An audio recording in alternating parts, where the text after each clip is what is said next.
Item ಯಾವುದೇ ಇರಲಿ try ಮಾಡಿ ಆಚಿ ಚಿಕನ್ ಮಸಾಲಾ. ಬೆಕ್ಲೋ ಶಿವ ಪ್ರಕರಣದ ಪ್ರಮುಖ ಆರೋಪಿ ಶಾಸಕ ಭೈರತಿ ಬಸವರಾಜ್ ಅವರಿಗೆ 7 ದಿನ ಕಸ್ಟಡಿಗೆ ನೀಡಿ ಆದೇಶವನ್ನ ಹೊರಡಿಸಿದ್ದಾರೆ ನ್ಯಾಯಾಧೀಶರು.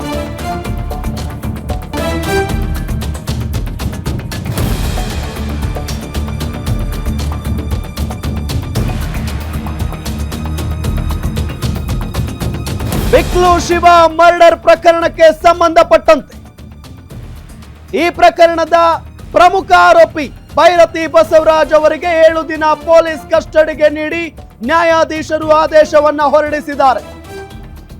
ಭೈರತಿ ಬಸವರಾಜ್ ಅವರಿಗೆ 7 ದಿನ ಪೊಲೀಸ್ ಕಸ್ಟಡಿ. ಸಾಕಷ್ಟು ವಿಚಾರಣೆ ಬಾಕಿ ಇದೆ.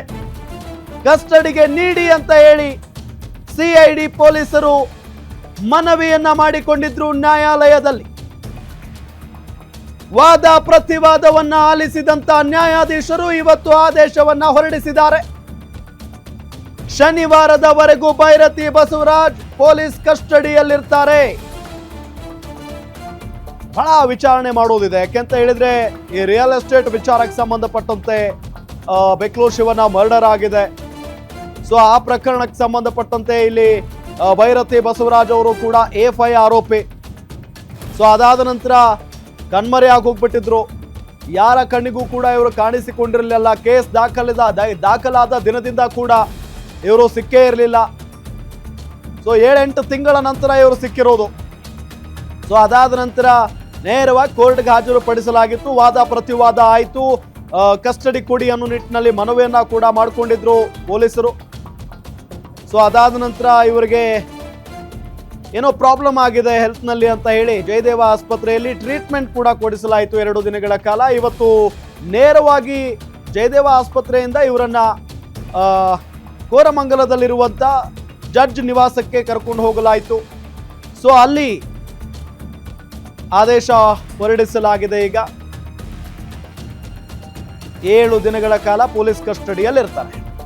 ಪೊಲೀಸ್ನವರು ಹೇಳಿದ್ದಿಷ್ಟೇ, ಆರಂಭದಲ್ಲಿ ಈ ಪ್ರಕರಣಕ್ಕೆ ಸಂಬಂಧಪಟ್ಟಂತೆ ನಮ್ಮ ದಿಕ್ಕು ತಪ್ಪಿಸುವಂತ ಕೆಲಸವನ್ನ ಭೈರತಿ ಬಸವರಾಜ್ ಅವರು ಮಾಡಿದ್ರು. ಸುಳ್ಳು ಮಾಹಿತಿಯನ್ನ ನೀಡಿದ್ರು ನಮಗೆ. ಸೊ ಹಾಗಾಗಿ ಈಗ ವಿಚಾರಣೆಗೆ ಕೊಡಿ ನಮಗೆ ಅವರನ್ನ ಅಂತ ಹೇಳಿ ಕೇಳಿದ್ರು.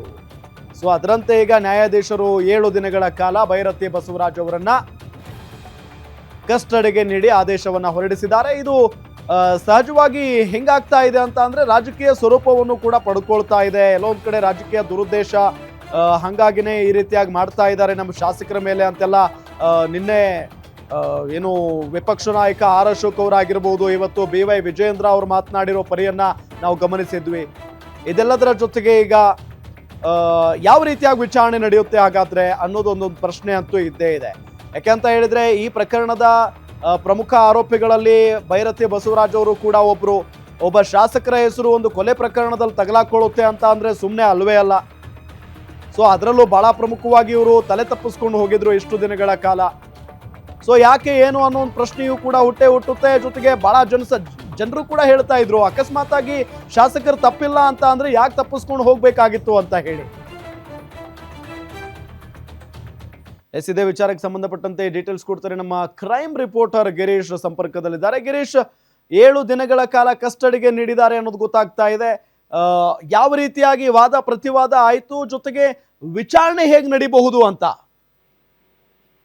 ರಾಮ್, ಬೆಕ್ಲೋ ಶಿವ ಕೊಲೆ ಕೇಸ್ನಲ್ಲಿ A5 ಆರೋಪಿಯಾಗಿರುವ ಪ್ರಸ್ತುತ ಶಾಸಕರಾದಂತಹ ಭೈರತಿ ಬಸವರಾಜ್ ಅವರು ಕೊನೆಗೂ CID ಪೊಲೀಸರ ಕೈಗೆ ಲಾಕ್ ಆಗಿದ್ರು. ಅದು ಕೂಡ ಸಾಕಷ್ಟು ಡ್ರಾಮಾ ಕ್ರಿಯೇಟ್ ಮಾಡಿದ್ರು ಅಂತಾನೆ ಹೇಳ್ಬೋದು. ಯಾಕಂದ್ರೆ ಯಾವಾಗ ನಿರೀಕ್ಷಣಾ ಜಾಮೀನು ರದ್ದಾಯ್ತೋ ಆ ನಂತರದಲ್ಲಿ ಹೇಗಾದ್ರೂ ಮಾಡಿ ನಿರೀಕ್ಷಣಾ ಜಾಮೀನ ತೆಗೆದುಕೊಳ್ಳೋಣ ಎನ್ನುವ ನಿಟ್ಟಿನಲ್ಲಿ ಏನು ಸುಪ್ರೀಂ ಕೋರ್ಟ್ ಮೊರೆ ಕೂಡ ಹೋಗಿದ್ರು. ಆದ್ರೆ ಸುಪ್ರೀಂ ಕೋರ್ಟ್ ಕೂಡ ಏನು ನಿರೀಕ್ಷಣಾ ಜಾಮೀನನ್ನ ಕೊಡುವುದಿಲ್ಲ, ನೀವು ವಿಚಾರಣೆಯನ್ನ ಎದುರಿಸಿ ಅಂತ ಹೇಳಿ ಸ್ಪಷ್ಟವಾಗಿ ಉತ್ತರವನ್ನ ನೀಡಿ ಅವರನ್ನ ಕಳಿಸ್ತು. ನಂತರದಲ್ಲಿ ಅಹಮದಾಬಾದ್ನಿಂದ ಬೆಂಗಳೂರಿಗೆ ಬಂದ್ರು.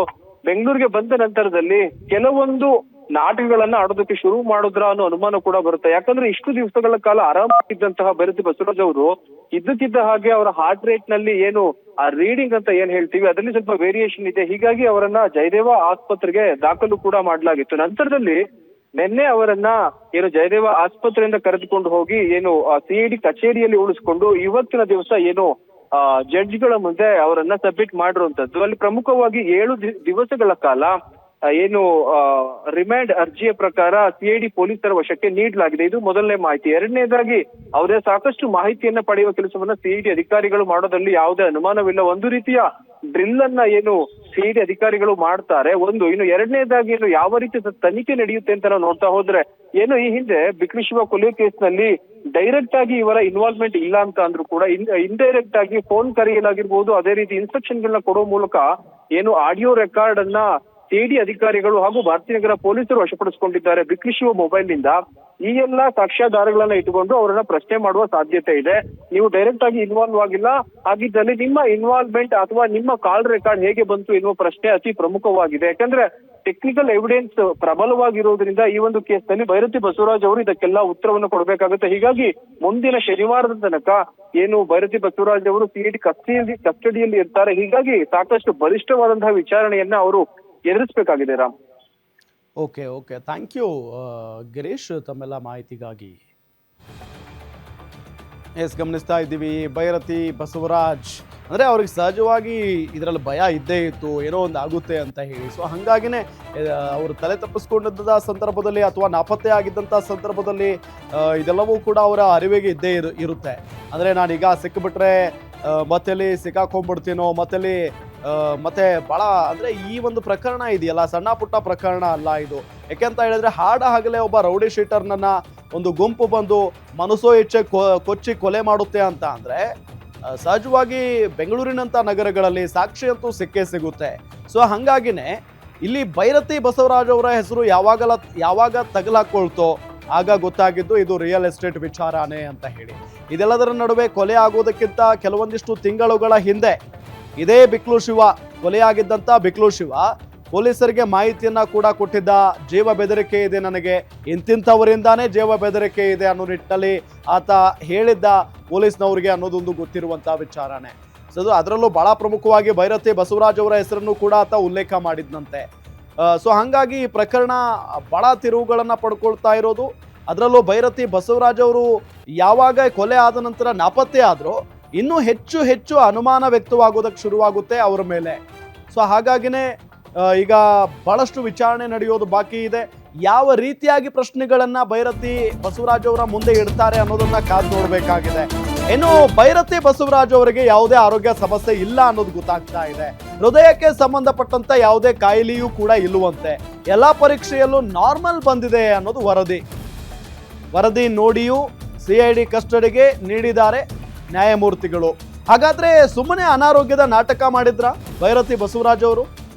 ಭೈರತಿ ಬಸವರಾಜ್ಗೆ ಯಾವುದೇ ಆರೋಗ್ಯ ಸಮಸ್ಯೆ ಇಲ್ಲ. ನೋಡಿದ್ರೆ ಈಗ ಎಲ್ಲೋ ನಾಪತ್ತೆ ಆಗಿದ್ರು, ಅದಾದ ನಂತರ ಸಿಐಡಿ ಪೊಲೀಸರ ಕೈಗೆ ಸಿಗ್ತಾರೆ. ಸಿಕ್ಕ ನಂತರ ಏನು ಸಾಮಾನ್ಯವಾಗಿ ಯಾವುದೇ ಒಬ್ಬ ಆರೋಪಿಯನ್ನು ಕೂಡ ಅಂದ್ರೆ ಪ್ರಾಥಮಿಕವಾಗಿ ಅವರನ್ನ ಆಸ್ಪತ್ರೆಗೆ ಕರ್ಕೊಂಡು ಹೋಗಿ ಒಂದು ಟೆಸ್ಟ್ ಮಾಡಿಸ್ತಾರೆ ಅವರ ಆರೋಗ್ಯ ಹೆಂಗಿದೆ ಅಂತ ಹೇಳಿ. ಸೊ ಹಾಗೇನೆ ಬಸವರಾಜ್ ಅವರನ್ನ ಕರ್ಕೊಂಡು ಹೋದಂತಹ ಸಂದರ್ಭದಲ್ಲಿ ಅವರಿಗೆ ಹೃದಯಕ್ಕೆ ಸಂಬಂಧಪಟ್ಟಂತೆ ಸಮಸ್ಯೆ ಇದೆ ಅನ್ನೋ ನಿಟ್ಟಿನಲ್ಲಿ ಅವರನ್ನ 2 ದಿನಗಳ ಕಾಲ ಜಯದೇವ ಆಸ್ಪತ್ರೆಯಲ್ಲಿ ಟ್ರೀಟ್ಮೆಂಟ್ ಕೂಡ ಕೊಡ್ತಾರೆ. ಅದಾದ ನಂತರ ವರದಿ ಬರುತ್ತೆ, ಎಲ್ಲವೂ ಕೂಡ ನಾರ್ಮಲ್, ಆರಾಮಾಗಿದ್ದಾರೆ, ನೋ ಪ್ರಾಬ್ಲಮ್. ಆ ವರದಿಯನ್ನ ನ್ಯಾಯಮೂರ್ತಿಗಳ ಮುಂದೆ ಕೊಟ್ಟಾಗ ಅವರು ಅದನ್ನ ನೋಡಿ ಏನು ಪ್ರಾಬ್ಲಮ್ ಇಲ್ಲ, 7 ದಿನಗಳ ಕಾಲ ನೀವು ವಿಚಾರಣೆಗೆ ಹೋಗ್ಬಹುದು, ಕಸ್ಟಡಿಗೆ ಹೋಗ್ಬಹುದು ಅನ್ನೋ ನಿಟ್ಟಿನಲ್ಲಿ ನ್ಯಾಯಾಧೀಶರು ಆದೇಶವನ್ನ ಹೊರಡಿಸಿದ್ದಾರೆ ಅನ್ನೋದು ಗೊತ್ತಾಗ್ತಾ ಇದೆ. ಸೊ ಹೃದಯಕ್ಕೆ ಸಂಬಂಧಪಟ್ಟಂತ ಯಾವುದೇ ಕಾಯಿಲೆ ಇಲ್ಲ.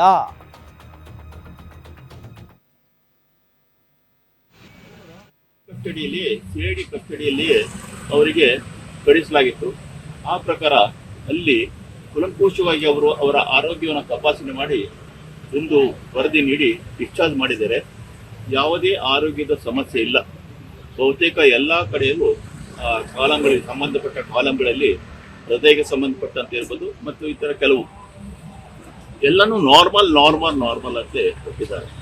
ಈ ಹಿನ್ನೆಲೆಯಲ್ಲಿ ಇಂದು ಈಗ ಪುನಃ ನ್ಯಾಯಾಧೀಶರ KN ಶಿವಕುಮಾರ್ ಸಮಕ್ಷ ಹಾಜರುಪಡಿಸಿದಾಗ ಅವರ ಗೃಹ ಕಚೇರಿಯಲ್ಲಿ ಅದನ್ನೆಲ್ಲ ಕೂಲಂಕುಷವಾಗಿ ಪರಿಶೀಲಿಸಿ ಆರೋಪಿ ವಕೀಲರಾದಂಥ ಶ್ರೀಯುತ ಹೇಮಂತ್ ಕುಮಾರ್ ಅವರ ತೀವ್ರವಾದ ಆಕ್ಷೇಪಣೆ ಇದ್ದಾಗ್ಯೂ ಮಾನ್ಯ ನ್ಯಾಯಾಲಯ ಈ ಮೊದಲು ಅಂದರೆ ದಿನಾಂಕ 10ರಂದು ನಮ್ಮ ಕರ್ನಾಟಕ ಉಚ್ಚ ನ್ಯಾಯಾಲಯ ನೀಡಿದ ಪೊಲೀಸ್ ಕಸ್ಟಡಿಯಲ್ಲಿ ಸಿಐಡಿ ಕಸ್ಟಡಿಯಲ್ಲಿ ಅವರಿಗೆ ಕಳಿಸಲಾಗಿತ್ತು.